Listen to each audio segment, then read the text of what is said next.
Hello brother. Hello అండి. How are you? Fine అండి. ఎక్కడి నుంచి వచ్చేసారు మీరు? మేము హైదరాబాద్ నుంచి వచ్చాం బ్రదర్. ఓకే అండి. ఇక్కడ ఏం చూడడానికి వచ్చారండి మీరు? మేము ఇక్కడ ఈ సముద్ర తీర ప్రాంతాన్ని చూడాలని వచ్చినాం బ్రదర్. ఈ సముద్ర ప్రాంతాన్ని చూస్తే మీకు ఏమనిపిస్తుంది? చాలా సంతోషం అనిపిస్తుంది బ్రదర్ మొదటగానైతే. ఓకే. సో మీరు ఈ ప్రాంతాన్ని చూసి ఏం చెప్దాం అనుకుంటున్నారు? ఈ ప్రాంతాన్ని చూసినప్పుడు నాకు కొన్ని ఆలోచనలు వస్తున్నాయండి. ఏంటి అంటే భూమి మీద ఎన్నో ఉన్నాయి, అందులో ఒకటి సముద్రం. ఈ సముద్రం అనేది సువిశాలంగా ఉంది.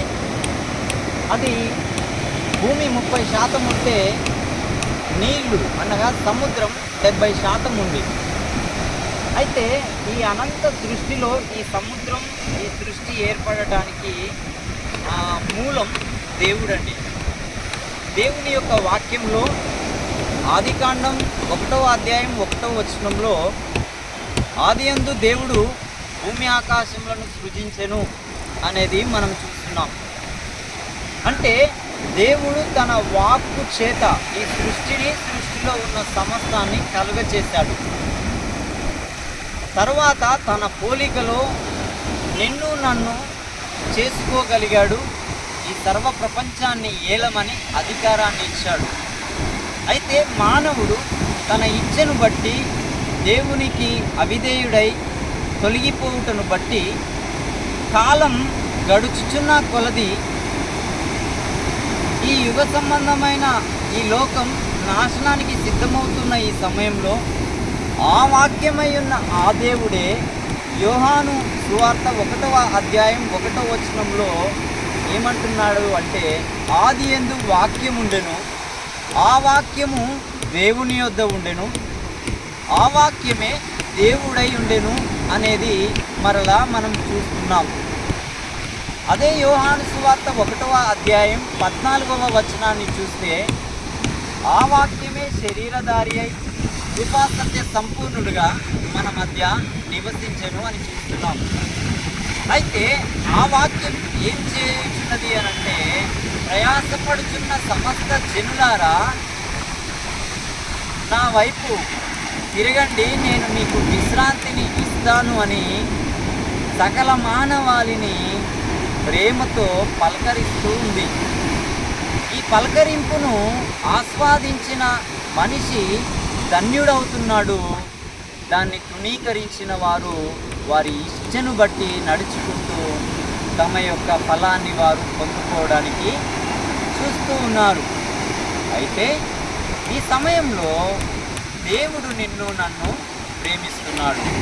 ఎందుకంటే ఈ లోకమైన మన కన్నులకు కనబడుతున్న ఈ సుందరమైన సముద్రమైన ఒకరోజు నాశనము కావటానికి సిద్ధంగా ఉన్నది అని ప్రకృతిలో మనము చూస్తూ ఉన్న వాతావరణ పరిస్థితులను బట్టి, ఆకాశంలో ఏర్పడుతున్న పరిస్థితులను బట్టి, సముద్ర అంతర్భాగంలో ఏర్పడుతున్న పరిస్థితులను బట్టి, ఆయా స్థలాల్లో కరువులు, యుద్ధాలు, తర్వాత మోసము, అన్యాయము, అక్రమము, ప్రేమ చల్లారే పరిస్థితి, ఇలా చెప్పుకుంటూ వెళ్తే అప్పటికప్పుడే వాతావరణం మార్పు చెంది వర్షాలు పడుతున్నాయి.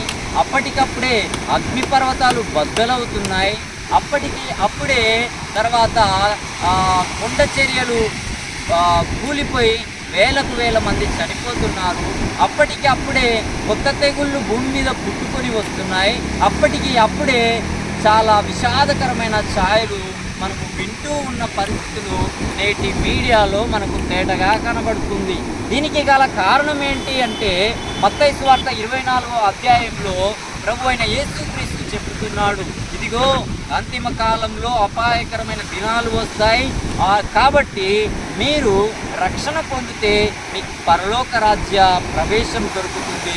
రక్షణ పొందకపోతే మీకు నిత్య నరకం అనేది సిద్ధంగా ఉంది. ఏ మానవుడు నశించుట దేవునికి ఇష్టము లేక, ఇదిగో నిన్నే పిలుచుతున్నాడు, నీ యొక్క పాపం అనే కాడి క్రింద నుంచి విధాన వైపు తిరగమని. నీ యొక్క వ్యసనము నుంచి నా వైపు తిరిగి నా యొద్ద నీ పాపములు ఒప్పుకొని నీ ఎడల నేను నమ్మదగిన వాడును నీతిమంతుడును గనుక నీ సమస్త దుర్నీతి నుండి, సమస్తమైన వ్యసనము నుండి, సమస్తమైన దుష్టత్వం అనే కాడి నుండి విడిపించి నిన్ను నేను రక్షిస్తాను. దేని నుంచి రక్షణ? రాబోయే ఉగ్రత నుంచి రక్షణ, రాబోయే తీర్పు నుంచి రక్షణ, రాబోయే నిత్యాగ్ని దండన నుండి రక్షణ. ప్రస్తుతమైతే ఇదిగో ఈ దుర్దినాల్లో ఉన్న సమస్త విషయముల యందు నీకు రక్షణ.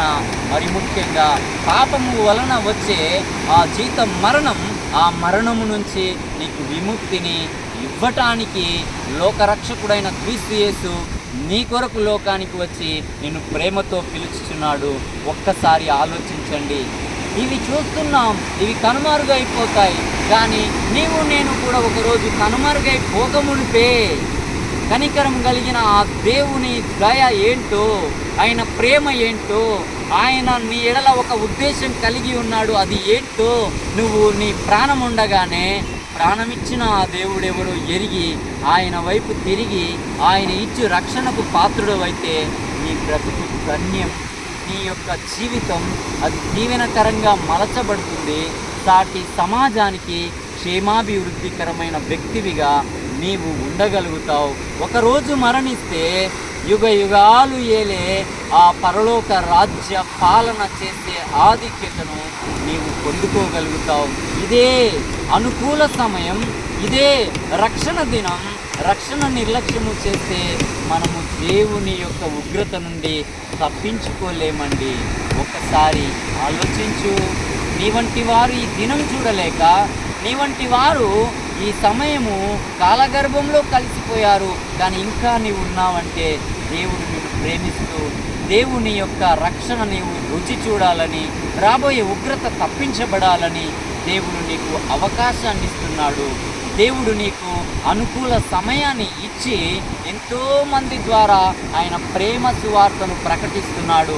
ఇకనైనను నిర్లక్ష్యము చేయక, ఇకనైనను ఎన్నో పరిశీలిస్తూ, పరిశోధిస్తూ, ఎన్నో చదువుతూ, ఎన్నో వెతుకుతూ, ఎన్నో తెలుసుకుంటున్న నీకు జీవాన్ని, ప్రాణాన్ని, ఆత్మను, కుటుంబాన్ని, బిడలను, ఉద్యోగాన్ని, సమస్తమును ఇచ్చిన ఆ దేవుడు ఎవరో నీవు తెలుసుకుంటే వీటన్నిటికంటే మించిన సంతోషం, సౌభాగ్యం, సర్వశక్తి గల దేవుని నీడను విశ్రమించే ఆధిక్యతను నీవు పొందుకుంటావు. ఇది పొందుకోవాలనే దేవుని యొక్క అనాది సంకల్పం.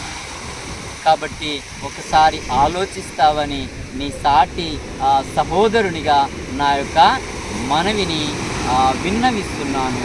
దేవుడి మాటలు దీవించుగాక. ఆమేన్.